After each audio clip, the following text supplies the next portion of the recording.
అఖిలభువనదీపం భక్తచిత్తాబ్జసూర్యం సురగుణమునిసేవ్యం తత్వమస్యాదిలక్ష్యం హరిహరసుతమీశం తారకబ్రహ్మరూపం శబరిగిరినివాసం భావయే భూతనాదం. స్వామియే శరణమయ్యప్ప. ప్రియమైన ఆత్మబంధువులారా, ఆసత్యం వారి సౌజన్యంతో మనం ఈ భక్తి అనేటువంటి కార్యక్రమాన్ని మనం ప్రారంభించుకున్నాం. ఈ భక్తి అనేటువంటి కార్యక్రమాన్ని ప్రారంభించుకుని ఈ కార్యక్రమంలో మనం కథలలో ఉన్నటువంటి విశేషణాలని మనం తెలుసుకోవటం జరుగుతుంది. ఈ యొక్క కథలు అనేటువంటివి మా ముత్తాత మా తాతకి చెప్పారు, మా తాత మా నాన్నకి చెప్పారు, మా నాన్న నాకు చెప్పాడు అని అశాస్త్రీయమైనటువంటి పద్ధతిలో కాకుండా శాస్త్రీయమైనటువంటి ఒక పద్ధతిలో అధ్యయనం చేయాలి, వీటిని తెలుసుకోవాలి అనేటువంటి ఒక ముఖ్య లక్షణంతోనే ఈ యొక్క కార్యక్రమంలో దీన్ని చెప్పటం జరుగుతోంది. ఇది ఏదో ఓ 40 రోజులు, ఓ 10 రోజులు, ఓ వారం రోజుల కార్యక్రమంగా కాకుండా ఇది ఆసక్తి వారి తాలూకు సొంత ఛానల్ అవటం మూలంగా ఈ ఆసక్తి నిలయం నుంచి ఈ విషయాలన్నింటినీ కూడా కూలంకషంగా చెప్పటం జరుగుతోంది. ఏదో భక్తి అంటే ఒక విషయాన్ని తీసుకుని ఆ విషయం గురించి రంగులు అద్దేసి అది చెప్పి ఒక 10 మంది చూడాలి, ఇది 10 మందికి సబ్స్క్రైబ్ చేసుకుని వాళ్ళు ఏదో చెయ్యాలి, అది విని దాని గురించి శబాష్ బాగుంది అని చెప్పేసి అని వాళ్ళు చెప్పాలి అన్న పద్ధతిలో ఈ ఆసక్తి నిలయం నుంచి ఈ యొక్క కార్యక్రమాన్ని మేము చెప్పటం లేదు. ఈ యొక్క కార్యక్రమాన్ని విన్నటువంటి వాళ్ళలో ఏ ఒక్కళ్ళైనా సరే ఆ ప్రహ్లాద చరిత్రలో చెప్పినట్టుగా సద్గుణంబులెల్ల సంఘంబులై వచ్చి అన్నట్టుగాను ఈ యొక్క సద్గుణాలని నేర్చుకుని ఈ భక్తి ప్రపత్తుల్ని అలవాటు చేసుకుంటే చాలు అనేటువంటిది ఏ ఒక్క మనిషికైనా సరే ఇది అబ్బితే చాలు అనేటువంటి దృక్పథంతో చెప్తున్నదే తప్పితే దీనికి విశేషమైనటువంటి ప్రచారం కావాలని, దీనికి ఏదో ప్రకటనలు ఉండాలని, దీన్ని 10 మంది మాట్లాడాలనేటువంటి విషయంలో మాత్రం ఈ యొక్క ఆసక్తి నుంచి ఈ భక్తి అనేటువంటి కార్యక్రమాన్ని మేము చెప్పటం లేదు. దీన్ని సబ్స్క్రైబ్ చేయమని కూడా మేము ఎవరికి చెప్పటం లేదు. దీన్ని లైక్ చేయండి అని కూడా మేము చెప్పటం లేదు. ఎందుకు లైక్ చేసి ఏంటి ప్రయోజనం? మాకు వచ్చేటువంటిది ఏమీ లేదు. నేను కూడా రైల్వేలో పనిచేసి పదవీ విరమణ చేసిన తర్వాత మాత్రమే నాకున్న సమయంలో ఈ యొక్క వీడియోలను చేస్తున్నాను. అంత పూర్వం పదవిలో ఉన్నప్పుడు మా గురువుగారి దగ్గరికి వెళ్ళి నేను నేర్చుకున్నటువంటి పాఠాలన్నీ కూడా ఈ చివరి దశలో వృధా కాకూడదు అనేటువంటి ఒక దృక్పథంతో వీటిని ఈనాడు ఇలాగ రికార్డు చేసి అందరికీ కూడా అందుబాటులో ఉండేటట్టుగా మేము ప్రయత్నం చేస్తున్నాం తప్పితే వినేవాళ్ళు వింటారు. 40 మంది ఉన్నటువంటి ఒక క్లాసులో ఆ ఉపాధ్యాయుడు చెప్పేటువంటి పాఠము 40 మంది పిల్లలకి బాగా వస్తే ఒకటికి ఫస్ట్ క్లాస్ రావటం ఏంటి, ఒకటి ఫెయిల్ అవటం ఏంటి అనేటువంటి విషయాన్ని మనం ఎలా ఆలోచించాలో ఇక్కడ కూడా అదే విషయం ఉన్నది. ఇక్కడ అశాస్త్రీయమైనటువంటి పద్ధతిలో ఏంటంటే గంగానదిలో స్నానం చేసేస్తే మనకి పుణ్యం వచ్చేస్తుంది అంటారు. అసలు పుణ్యం అంటే ఏంటి? గంగానది అనేటువంటిది ఆ వారణాసి అనేటువంటి దగ్గర అనేటువంటిది కాకుండా గంగోత్రి నుంచి అది ప్రవహిస్తూ పరివ్రాహిక ప్రాంతాలైనటువంటి ఆ ఒక గంగానది ప్రవహించేటువంటి ప్రాంతాలన్నింటినీ కూడా అది తగులుతూ వస్తున్నటువంటిది ఆ గంగా నది నీరు. పెద్దవాళ్ళు ఒక సామెత చెప్తారు, నీరు పల్ల మెరుగు నిజము దేవుడెరుగు అని చెప్పేసరి. అలాగా ఆ గోముఖిలో పుట్టినటువంటి ఆ ఒక గంగానది గంగోత్రిని దాటుకుంటూ కింద వరకు కూడా అది ప్రవాహం చెందుతూ చివరికి ఏ నదైనా సరే సముద్రంలో కలవవలసినది అనేటువంటి దీంట్లో ఇది గంగా సాగర్ దగ్గర కలుస్తున్నటువంటి విషయం మనందరికీ తెలిసినటువంటిది. మరి ఈ గంగానది ప్రవహించేటువంటి ప్రవాహ ప్రాంతాల్లో ఉన్నటువంటి వాళ్ళందరూ కూడా గంగ నీరునే కదా వాడుతున్నటువంటిది. గంగ నీరు వాడకుండా మనందరం చదువుకున్నటువంటి వాళ్ళము ఈ సివిలైజేషన్ అంతా కూడా ఈ నాగరికత లక్షణాలన్నీ కూడా నదీ పరివాహక ప్రాంతాల్లో మాత్రమే అభివృద్ధి చెందింది అని చెప్పటం జరిగింది. సింధు నది కానీ సింధు నాగరికత కానీ వీటన్నింటికీ కూడా చెప్పేటువంటిది ఏంటంటే నదీ పరివాహక ప్రాంతాలు ఏవైతే ఉన్నాయో, నది ప్రవహించేటువంటి ప్రదేశాలు ఏవైతే ఉన్నాయో ఆ దగ్గర మాత్రమే ఈ ఒక్క జనాభా పెరగటం జరిగింది. నగరాలు కానీ గ్రామాలు కానీ ఇవన్నీ కూడా అక్కడ అభివృద్ధి చెందటం జరిగింది అనేటువంటి విషయాన్ని మనకి చరిత్ర చెప్తున్నటువంటి ఒక ముఖ్యమైనటువంటి విషయము. ఈ నీటి మూలంగా రామకృష్ణ పరమహంస గారు చెప్పినట్టుగా పంటలు పండుతాయి.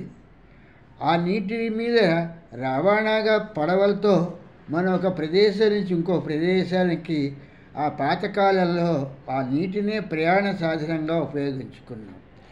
అలాగే ఆ నీటిని తాగటానికి ఉపయోగించుకున్నాం. ఆ నీటితోనే పంటలు పండించుకోవటానికి వాటికి ఉపయోగించుకున్నాం. ఆ నీటితోనే మనం ఏదైనా ఒక వస్తువుని శుభ్రం చేయటానికి కూడా మనం వాడుకోవటానికి అనేటువంటి పరిస్థితిలో ఆ నీటిని వాడుకోవటం కూడా జరిగింది. ఇంత పరిశుభ్రత కలిగినటువంటి ఇన్ని అవసరాలను తీర్చేటువంటి నీరు లేకుండా మైదాన ప్రదేశాల్లో ఉండటం మూలంగా నాగరికత ఎక్కడా కూడా విరాజిల్లదు, అంటే అభివృద్ధి చెందదు అనేటువంటి విషయాన్ని మన చరిత్రకారులు చెప్తున్నటువంటి విషయము. అటువంటి పరిస్థితిలో ఈ నదీ పరివాహక ప్రాంతాల్లో ఉన్నటువంటి వాళ్ళందరూ కూడా ఆ నదులలో నీళ్ళలో స్నానం చేస్తూ వాళ్ళ తాలూకు దిన కార్యక్రమాలన్నింటినీ కూడా వాళ్ళు నిర్వర్తిస్తూ ఆ నది నీళ్లతో పంటలు పండిస్తూ ఇవన్నీ చేస్తూ ఉన్నప్పుడు వాళ్ళకి ఎంత పుణ్యం రావాలి? ఆ ప్రశ్న ఈనాడైనా మనకు ఉదయించిందా? లేదు. మనం వారణాసి వెళ్ళి స్నానం చేస్తేనే మనకి పుణ్యం వచ్చేస్తుంది అని చెప్పేసరి మనకి తరతరాలుగా మన తాలూకు హృదయాంతరాళాలలో మనకి నాటుకుపోయి పాతుకుపోయినటువంటి విషయము. అసలు ఈ ఒక్క వారణాసి అనేటువంటిది ఎక్కడున్నది అనేటువంటి దానికి వచ్చేటప్పటికీ ఈ వరుణ అసి అనేటువంటివి ఈ భృకుటి ప్రాంతంలో ఉన్నాయి అనేటువంటి విషయాన్ని ఈ వేదాంతానికి సంబంధించినటువంటి విషయాల్లో చెప్పటం జరుగుతోంది. అక్కడికి వెళ్ళినప్పుడు ఇంకేముంది, సహస్రారం చాలా దగ్గరగానే ఉంటుంది కనుక ఇటువంటి విషయాలు మానేసి భౌతికంగా కనిపించేటువంటి వారణాసికి వెళ్ళి ఆ గంగలో మునిగితే మనకేదో పుణ్యం వచ్చేస్తుంది అని చెప్పేసి మనం అనుకుంటున్నాము. ఇటువంటి పరిస్థితులనే మనం అలవాటు చేసుకున్నాము. ఒక్కసారి ఆలోచించండి, ఏ వశిష్ఠుల వారన్నా వచ్చి గంగానదిలో స్నానం చేసేసి నాకు పుణ్యం వచ్చేసింది అని చెప్పేసి ఆయన ఎక్కడైనా మాట్లాడటం జరిగిందా? లేదు. వాల్మీకి మహర్షి గారు, ఇంత రామాయణం రాసినటువంటి వాల్మీకి మహర్షి గారు ఏనాడైనా అయోధ్యకు వచ్చి రాముణ్ణి దర్శించటం జరిగిందా? ఇంత చరిత్ర ప్రసిద్ధిగాంచినటువంటి ఇటువంటి పురాణ పురుషుడు, విరాట్ పురుషుడి తాలూకు ప్రతినిధి అయినటువంటి రాముణ్ణి దర్శించటానికి రామాయణం గ్రంథాన్ని రాసినటువంటి ఆ వాల్మీకి మహర్షే రాముణ్ణి దర్శించలేదు. కానీ మన తాలూకు దౌర్భాగ్య పరిస్థితిలో ఏంటంటే ఊళ్ళో ఉన్నటువంటి రామాలయాన్ని చూడకపోతే మనకి పాపం వచ్చేస్తుంది. ఇటువంటి వాటిని మనం నేర్చుకున్నాం తప్పితే అసలు రాముడు అంటే ఏమిటి, ఆ ఒక్క పదాన్ని ఎందుకు ఉపయోగించి ఇంత గ్రంథాన్ని రాశాడు ఈ వాల్మీకి మహర్షి అనేటువంటి దాని మీద మనం ఏనాడు కూడా ఆలోచించము. ఇదే ఏ ఒక విదేశీయుడో తీసుకుని ఆ విదేశీయుడు చెప్పగానే మనమందరం కూడా వాడు చెప్పిన అడుగుజాడల్లో నడుస్తాము. తెలుగులో ఒక సామెత చెప్పినట్టుగా పొరుగింటి పుల్లకూర రుచి అని సామెత చెప్పినట్టుగా మన ఋషులు చెబితే మనకి ఎక్కదు. మన ఋషుల కన్నా పక్క వాళ్ళు చెప్పినటువంటివి ఏవైనా విషయాలు ఉంటే ఆ ఒక్క వాటిని పట్టుకుని మనం చేస్తాం. ఉదాహరణకి మన దగ్గరికి వచ్చి మన తాలూకు సంస్కృతిని నేర్చుకున్నటువంటి ఈ హరే రామ హరే కృష్ణకి సంబంధించినటువంటి ప్రభుపాదుల వారు ఈ హరే రామ హరే కృష్ణ అనేటువంటి సంస్థని స్థాపిస్తే మన భారతదేశంలో నుంచి మిగిలినటువంటి దేశాలకు వెళ్ళిన ప్రతి ఒక్కరూ ఈనాడు జపమాలలు పట్టుకుని హరే రామ హరే కృష్ణ అని చెప్పేసని వీళ్ళు బాహ్య ప్రపంచానికి అంతఃప్రపంచానికి ఒక వేషధారులుగా కనిపిస్తున్నారు తప్పితే నిజంగా వీళ్ళలో మంత్రం ఎంతవరకు అది ప్రతిధ్వనిస్తుంది అనేటువంటి విషయం మనకు అవసరం లేదు. వాళ్ళని అనుకరిస్తున్నామా లేదా? అనుకరించడమే మిగులుతోంది తప్పితే మన ఋషులు ఇంత కష్టపడి సాధించినటువంటి మంత్రాలను మనకి చెబితే ఒక్కళ్ళం కూడా మనం జపమాల పట్టుకుని ఆ జపమాలతో ఆ మంత్రాన్ని స్మరణ చేసేటువంటి పరిస్థితిలో లేము. అదే విదేశాల నుంచి వచ్చినటువంటి అమెరికాకి చెందినటువంటి ఆ ప్రభుపాదుల వారు చెప్పేటప్పటికల్లా మొత్తం ఏ దేశంలో చూసినా అన్నట్టుగా హరే రామ హరే కృష్ణ అనేటువంటి ఈ యొక్క సంస్థను స్థాపించి దీనికి మన చేతిలో నుంచి డబ్బులు పెట్టుకుని మన జేబులో నుంచి అక్కడ చేరి మన మాలలు తిప్పుకుంటూ కూర్చుంటున్నాము. దీనికి ఉమర్ ఖయాం గారు చెప్పినట్టుగా లాలీ దేకన్ మైగయి మై బిహిగో లాల్ అని చెప్పినట్టుగా మాల తిరుగుతోంది తప్పితే మనసు ఏమాత్రమైనా ఆ మంత్రం మీద కేంద్రీకృతం అవుతున్నదా? మనం దాన్ని ఆ హరే రామ హరే కృష్ణ అనేటువంటి దాన్ని మనం ఖచ్చితంగా మనం పలకగలుగుతున్నామా? ఈ ఒక్క వాల్మీకి ఎందుకు ఈ రాముడి గురించి ఇంత గ్రంథాన్ని ఎందుకు రాశారు అనేటువంటి దాని మీద మనకి పరిశోధన లేదు. మనకున్నటువంటిది ఏంటయ్యా అంటే రాముడనేటువంటి వాడు కావాలని చెప్పేసని దశరథ మహారాజు పుత్రకామేష్టి యాగం చేస్తే ఆ పుత్రకామేష్టి యాగానికి ఆ ఒక్క అగ్నిలోంచి వచ్చినటువంటి ఆ మహానుభావుడు ఒక పాయసాన్ని ఇచ్చినప్పుడు ఆ దశరథుడు కౌసల్య సుమిత్ర కైకేయికి ఆ పాయసాన్ని ఇవ్వటంతో ఈ రామలక్ష్మణ భరత శత్రుఘ్నులు జన్మించారని రాముణ్ణి అరణ్యానికి వెళ్ళి అరణ్యవాసం చేయమని చెప్పేసరి కైక కోరింది అని చెప్పేసరి ఇలా మనం ఈ కథలే వింటాము. అత్రి మహర్షికి తెలియదా రాముడు విరాట్ పురుషుడి తాలూకు స్వరూపము అనేటువంటి విషయాన్ని? అత్రి మహర్షికి తెలియదా? అనసూయకి తెలియదా? వాళ్ళని ఒక రోజు కన్నా కూడా రాముణ్ణి సీతని లక్ష్మణ్ణి ఒక రోజు కన్నా కూడా ఆదరించి వాళ్ళ ఆశ్రమంలో ఉంచుకున్నారు తప్పితే అంతకు మించి ఈ 14 సంవత్సరాలు మా తాలూకు ఈ ఒక్క ఆశ్రమంలోనే ఉండి మమ్మల్ని ధన్యులు చేయండి, మీరు అవతార పురుషులుగా వచ్చారు మహానుభావ అని చెప్పేసని అత్రి మహర్షి చెప్పలేదు. ఆ తర్వాత ఇక్కడికి చేరువుగానే భరద్వాజ ఆశ్రమం ఉంది అని చెప్పేసని చెప్పటం జరిగింది. అంటే ఇక నువ్వు వెళ్ళిపోవయ్యా అని చెప్పేసని చెప్పకనే చెప్పాడు అత్రి మహర్షి అనేటువంటిది అదే రామాయణంలో గోచరిస్తున్నటువంటి విషయం. భరద్వాజుడు ఆశ్రమానికి వెళ్ళినటువంటి రాముడికి ఈ యొక్క పర్ణశాల అనేటువంటిది ఈ పంచవటి అనేటువంటి దాంట్లో ఈ పంచవటి అనేటువంటిది ఈ పంచభూత తత్వానికి సంబంధించినటువంటి దాంట్లో ఈ రాముణ్ణి అక్కడ నివసించమని చెప్పేసని చెప్పాడు. పంచవటి అంటే ఏదో ఒక 5 చెట్లు 6 ఇవో ఉన్నటువంటి వృక్షాలు ఉన్నటువంటి ప్రదేశం కాదు.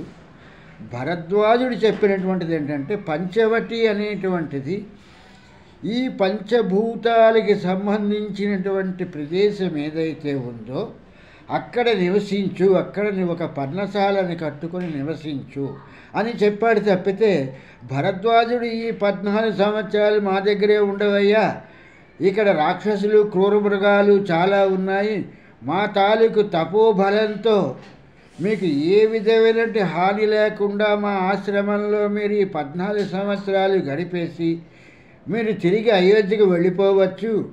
మీ పినతల్లి గారు చెప్పినటువంటి వరం ఏంటంటే మిమ్మల్ని 14 సంవత్సరాలు అరణ్యవాసం చేయమంది, అరణ్యంలో ఉండమంది, కానీ తిరగమని చెప్పలేదు కదా. కనుక ఈ రాక్షసులతోనూ ఈ క్రూర మృగాలతోనూ ఇటువంటి వాటితో మీకెందుకు సంబంధము? హాయిగా నా తపోబలంతో ఇక్కడికి ఏ రాక్షసులు రాలేరు, ఏ క్రూర మృగాలు రాలేవు, ఇటువంటి ప్రదేశంలో మీరు నివసించండి హాయిగా మీ భార్య మీ తమ్ముడితో అని చెప్పేటువంటి విషయాన్ని ఎప్పుడూ కూడా రాముడికి భరద్వాజుడు కానీ లేకపోతే అత్రి మహర్షి కానీ మిగిలినటువంటి వాళ్ళు కానీ ఎక్కడా చెప్పలేదు. మరి అటువంటి మహానుభావులే చెప్పలేనటువంటి పరిస్థితిలో రాముడికి ఒక మహత్యాన్ని అంటకట్టేసి మన రామాలయం అనేటువంటి దాని ઉપર అక్కడ ఏమన్నా రాముడు సజీవంగా ఉన్నాడా? లేడే.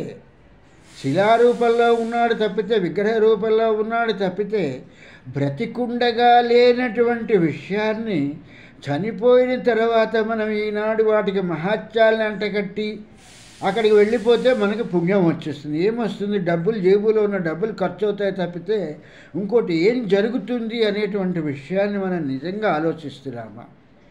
ఇటువంటి వాటి గురించైనా మనం ఈ భక్తి అనేటువంటి దాన్ని మనం ఒకళ్ళు చూసి ఒకళ్ళు, ఒకళ్ళని చూసి ఒకళ్ళు నేర్చుకునేటువంటిది. ఇటువంటి విషయాల మీద మనం ఏనాడు ఎందుకుని ఆలోచించలేకపోతున్నాము? ఇంత మూర్ఖంగాను, ఇంత శైశవం అంటే పిల్లవాడి లక్షణాల్లో ఉన్నాను తప్పితే ఆ ప్రహ్లాదుడు చెప్పినట్టుగా చదివించిని ననుగురువులు చదివితి ధర్మార్థముఖ్య శాస్త్రంబులు నే చదివినవి గలవు పెక్కులు చదువులలో మర్మమెల్ల చదివితి తండ్రి అని చెప్పేసని ఇన్నేసి లక్షల రూపాయలు ఖర్చు పెట్టి ఆ తల్లిదండ్రులు చదివించి ఏదో విద్యార్థికుల్ని చేసి మీకు ఒక మంచి ఉద్యోగాలు అనేటువంటిది కల్పిస్తే మీరు చివరికి ఏంటంటే గుళ్ళు చుట్టూతా, గోపురాల చుట్టూతాను, నదుల్లోనూ స్నానం చేసేస్తే మీకు పుణ్యం వచ్చేస్తుందా? ఇదేనా మన పురాణాలు చెప్పినటువంటిది? ఇదేనా మన తాలూకు ఉపనిషత్తులు చెప్పినటువంటిది? ఇది అసలు ఎక్కడి నుంచి వచ్చింది ఈ ఒక్క దౌర్భాగ్యమైనటువంటి విషయము అనేటువంటిది ఒక్కసారి కూడా మన చదువు, మన జ్ఞానాన్ని ఉపయోగించి మనం ఆలోచించలేకపోతున్నాము. ఆ భాస్కర శతకంలో చెప్పినట్టుగా చదువది ఎంత గలిగిన రసజ్ఞత ఇంచుక చాలకున్న ఆ చదువు నిరర్ధకంబు గుణ సంయుతులెవ్వరు మెచ్చరచ్చటన్ పదునగ మంచి కూర నలపాకము చేసిన నందును పొదవడి నొప్పు లేక రుచి పుట్టగా నేర్చున్నట్టయ్యా భాస్కర. ఈ ఒక జ్ఞానం ఏమాత్రం లేకపోతే దానికి విలువే ఉంటుందయ్యా అని చెప్పేసి ఆ భాస్కరుడు ఎంతో విపరీతమైనటువంటి దీంట్లో బాధపడుతూ చెప్తున్నటువంటి పద్యము. ఉప్పు లేకపోతే ఎలాగైతే ఎంత మంచి కూర అయినా సరే దానికి రుచి ఉండదే, అలాగే నువ్వు ఎంత చదువుకున్నా నీలో విజ్ఞానం లేకుండా నువ్వు ఎంత పెద్ద ఆఫీసర్ పోస్టులో పనిచేసినా నీకు జ్ఞానమే లేకపోతే నువ్వు ఎందుకు పనిచేస్తున్నట్టయ్యా అనేటువంటి విషయాన్ని ఆ ఒక భాస్కరుడు చెప్పటం జరిగింది. ఎందులో చూసినా, ఏ మతం చూసినా అన్నట్టుగా చెప్పేటువంటిది ఏంటంటే ఒక అభూతమైనటువంటి విషయాన్ని దానికి ఎంతో కలరింగ్ చేసి దాన్ని ఈ పాపము, పుణ్యము అనేటువంటి వీటిని జోడించి చెప్పటంతో ఈ పాపపుణ్యాలను తీసుకుని ఏం చేస్తాము, దీని మూలంగా వచ్చేటువంటిది ఏంటి అనేటువంటి విషయాన్ని గ్రహించలేకుండా ఉన్నాము. మనందరము కూడా భారతదేశమే కానీ మిగిలిన దేశాల్లో కానీ ఎక్కడైనా బ్రతుకుతున్నటువంటి వాళ్ళము. ఆ ఒక్క రాజ్యాంగాలని ప్రతి పౌరుడు చదువుతాడా? అమెరికా పౌరుడు కానీ, భారతీయ పౌరుడు కానీ, ఆస్ట్రేలియా పౌరుడు కానీ, రష్యా పౌరుడు కానీ ఏ రాజ్యాంగాన్ని ఏ పౌరుడు చదవకుండా తన క్రమశిక్షణలో తనకున్నటువంటి పరిజ్ఞానంలో నడిచి తన జీవిత పర్యవసానాన్ని పూర్తి చేసుకుంటాడు తప్పితే తను ఆ భారతీయులు అంటే ఉదాహరణగా ఒక రాజ్యాంగాన్ని తీసుకుని భారతీయ రాజ్యాంగమే తీసుకుని ఇలాగే బ్రతకాలి అనేటువంటిది ఎవరికి కూడా అటువంటి మూర్ఖమైనటువంటి పనులు చేయరు. అలాగే మన రామాయణ భారత గ్రంథాలను తీసుకుని అలాగే చెయ్యండి అని చెప్పేసి ఎవరూ చెప్పము.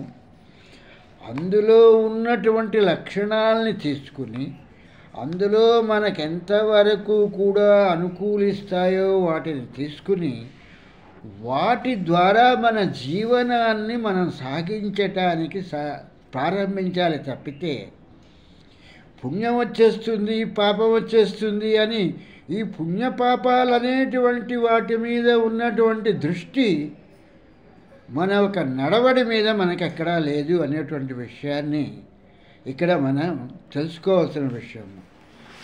ఈ ఒక ఉపనిషత్తులో కూడా ఈ కఠోరోపనిషత్తులో కూడా ఒక కథ చెప్పటం జరుగుతోంది. ఈ కథలోకి వచ్చేటప్పటికి ఇక్కడ ఈ దానము అనేటువంటి దాని గురించి మాట్లాడటం జరుగుతోంది. ఈ దానం చేస్తే ఏదో గొప్ప పుణ్యం వచ్చేస్తుంది, దానం చేస్తే మనకేదో ఉన్నతమైనటువంటి జ్ఞానం వచ్చేస్తుంది అనేటువంటి దాని మీదనే తీసుకుని ఈ కఠోరోపనిషత్తులో ఈ ఒక విషయాన్ని చెప్పడం జరుగుతోంది. వాజవర్షుడు అనేటువంటి వాడు వాజసవ్రతుడు అనేటువంటి అతను ఒక యజ్ఞాన్ని చేయటం ప్రారంభించాడు. ఆ యజ్ఞాన్ని చేసేటప్పుడు అతను చేయవలసినటువంటి ముఖ్యమైన పని ఏంటంటే పనికి వచ్చేటువంటివి 10 మందికి పనికి వచ్చేటువంటి వాటిని దానం చెయ్యమని చెప్పేసని ఆ ఒక్క యజ్ఞానికి ఉన్నటువంటి ఫలితము. ఆ ఫలితాన్ని మర్చిపోయి ఇతను ఈ వాజవ్రసుడు అనేటువంటి వ్యక్తి ఒట్టిపోయినటువంటి గేదెల్ని, ఒట్టిపోయినటువంటి ఆవుల్ని, పనికి మాలినటువంటి వస్తువుల్ని వీటిని ఆ యజ్ఞం చేసేటప్పుడు ఆ క్రతువులు నిర్వర్తిస్తున్నటువంటి ఆ పురోహితులకి మిగిలినటువంటి బ్రాహ్మణోత్తములకి దానం చేయటం జరుగుతోంది. ఇది చూసినటువంటి అతని కుమారుడైనటువంటి ఈ యొక్క అతను అడగటం జరిగింది, నాన్నగారు మీరు వట్టిపోయినటువంటి ఆవుల్ని ఇస్తే వాళ్ళు ఏం చేసుకుంటారు, దానికి పాలు రావు, దానిలో కామం లేదు, అది మళ్ళీ జనరోత్పత్తి చేయలేదు, కనుక దీన్ని మీరు ఇవ్వటం మూలంగా మీకు వచ్చేటువంటి ఫలితం ఏమిటి అని చెప్పేసని ఆ పిల్లవాడు అడగటం జరిగింది. మొదటిసారి అడిగినప్పుడు ఆ పిల్లవాడికి అతను ఏ విధమైనటువంటి సమాధానము చెప్పలేదు. మళ్ళీ ఇతను ఇలాంటివే పనికిమాలిన వస్తువులు ఇస్తున్నప్పుడు ఆ ఒక్క సనత్ కుమారుడు అడగటం జరిగింది, నాన్నగారు మీరు ఎందుకు ఇస్తున్నారు అని చెప్పేసాను. అంటే దానికి అతను మళ్ళీ రెండోసారి అడిగినా కూడా అతను సమాధానం చెప్పలేదు.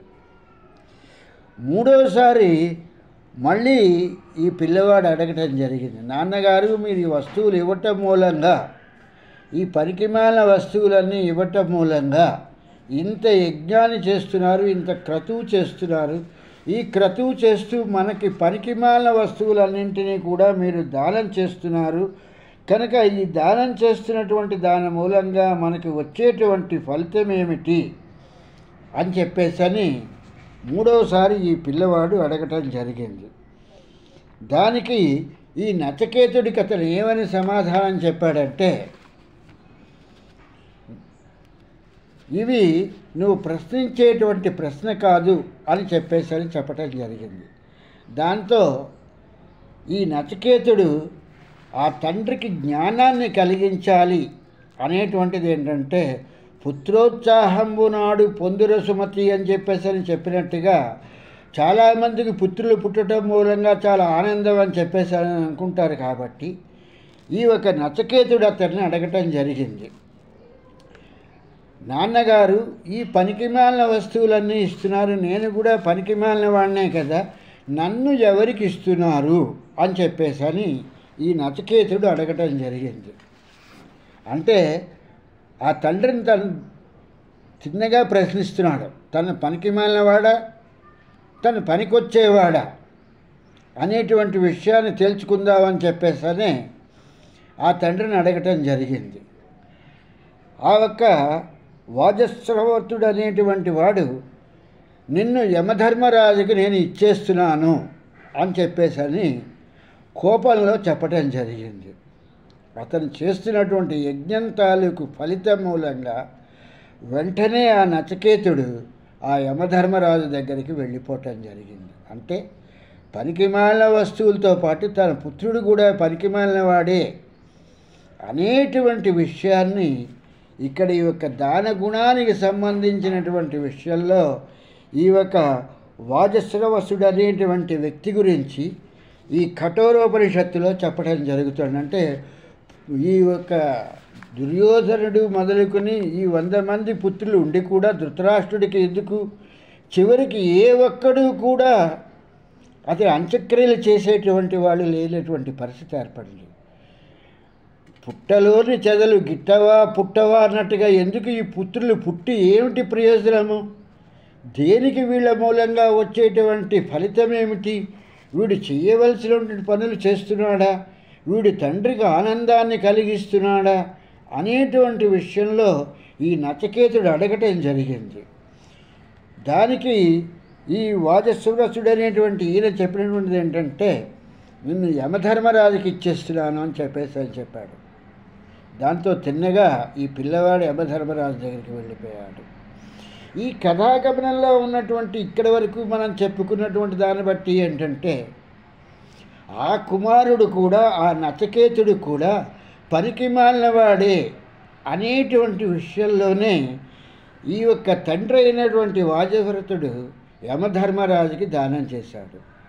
కనుక ఈ యొక్క కథని తీసుకుని ఇంకా బాగా మనం తెలుసుకోవాలి అనుకునేటువంటి పరిస్థితిలో ఉంటే దీన్ని రేపు మనం విశదీకరించుకుంటాం. కనుక దానాలు చేసేసినంత మాత్రం చేత పుణ్యం వచ్చేస్తుంది, స్నానం చేస్తే పుణ్యం వచ్చేస్తుంది, దీపారాధన చేస్తే పుణ్యం వచ్చేస్తుంది, లేకపోతే గుడికి వెళ్తే పుణ్యం వస్తుంది అనేటువంటివి కాకుండా మనకి పుణ్యం అనేటువంటిది అసలు దేనికి కావాలి, దాన్ని మనం ఏం చేసుకుంటాము అనేటువంటి దాన్ని మనం ఆలోచిస్తే మనకి ఇటువంటి విషయాలు అవసరం లేదు. మనకి ఇది మొట్టమొదటి నుంచి చెప్తున్నటువంటి విషయం ఏంటంటే పునరతి జననం పునరతి మరణం అనేటువంటి జనులు అంటే జీవరాశులు పుడుతూ ఉంటాయి, మరణిస్తూ ఉంటాయి, మళ్ళీ పుడుతూ ఉంటాయి. ఈ యొక్క సైకిల్ ఎక్కడా కూడా ఆగటానికి లేదు. మరి నువ్వు చేసుకున్న పుణ్యం మూలంగా ఏంటొచ్చేస్తుంది, మళ్ళీ నువ్వు పునరుత్పత్తి కాకుండా ఆపేస్తుందా? ఈ యొక్క పుణ్యము అనేటువంటిది లేదే, అలా ఎప్పుడూ జరగదు. సైకిల్లో ఒక సైకిల్ సరిగా జరగకపోతే ఇంత మనం చదువుకున్నాం, అబ్స్ట్రక్షన్ జరిగి ఆ సైకిల్ పూర్తి కాదు, మధ్యలో ఆగిపోతుంది, ఆ వేవ్ ఫామ్ పూర్తి కాదు. వేవ్ ఫామ్ పూర్తి కాకపోతే దాని తాలూకు రిఫ్లెక్షను, దాని తాలూకు పని, దాని తాలూకు ఇవన్నీ కూడా ఆగిపోతాయి. అలాగే మనం ఈ పుణ్యాన్ని సంపాదించి ఈ పునరతి జన్మం పునరతి మరణాన్ని మానేసుకుంటే మనం ఎక్కడికి వెళ్తాము? స్వర్గానికి వెళ్తే స్వర్గంలో కూడా ఎంతకాలం ఉంటాము? ఇటువంటి విషయాలు ఏవీ కూడా మనను ఆలోచించకుండా మనకు ఉన్నటువంటిది ఏంటంటే మనం ఏదో పుణ్యాన్ని సంపాదించాలి, గంగానదిలో స్నానం చేసేయాలి, పుణ్యం సంపాదించుకోవాలి. ఇటువంటి ఒక తప్పుడు ఆలోచన సంకేతాలతో మాత్రమే బ్రతుకుతున్నాం తప్పితే అసలు మనకి ఏం కావాలి, మనం ఏం చేస్తే మన తాలూకు ఈ ఒక్క జనన మరణ అనేటువంటి ఈ చక్రంలో మనం ఎలా ఒకసారి చక్రం కిందకు వస్తుంది, ఒకసారి మీదకి వెళ్తుంది. ఈ సైకిల్లో ఇది ఎప్పుడు కూడా పైనే ఉంటుంది అని చెప్పలేము. కనుక ఈ చక్రం తిరుగుతున్నంతసేపు, ఈ సైకిల్ తిరుగుతున్నంతసేపు కిందకి మీదకి పక్కలకి అన్నట్టుగా ఇది తిరుగుతూ ఉంటుంది అనేటువంటి విషయం మన అందరికీ తెలిసినటువంటిది. మరి అటువంటి దాని గురించి మనం ఎందుకు పుణ్యం సంపాదించాలి? పాపం సంపాదిస్తే కిందనే ఉండిపోం, పైకి వస్తాం. మళ్ళీ పాపం సంపాదించాం కూడా పైకి వస్తాము. పుణ్యం ఉంది కదా అని చెప్పని పైన ఉండిపోం, మళ్ళీ కిందకే వస్తాము. కనుక ఇటువంటి సైకిల్స్ని మనం తెలుసుకుని మన తాలూకు భక్తి అనేటువంటి దాన్ని ఆ వెంకటనాథుడి అనుగ్రహంతో మనకి మనస్ఫూర్తిగా కలిగి మనం ఆ ఒక్క విరాట్ పురుషుడు అనేటువంటి వాడిని నారదుడు ఎలాగైతే ఆ ప్రహ్లాదుడికి ఆ ధ్రువుడికి మంత్రోపదేశం చేసి వాళ్ళని దర్శింపచేయగలిగాడు, అలాగే ఆ వెంకటనాథుడి అనుగ్రహంతో మార్గబంధువు అయినటువంటి అయ్యప్ప అనుగ్రహంతో ఆ జ్యోతిస్వరూపాన్ని దర్శించుకుని మనం దాని లక్షణాలని తెలుసుకుందాము. స్వామి శరణం, స్వామి శరణం, స్వామియే శరణమయ్యప్ప.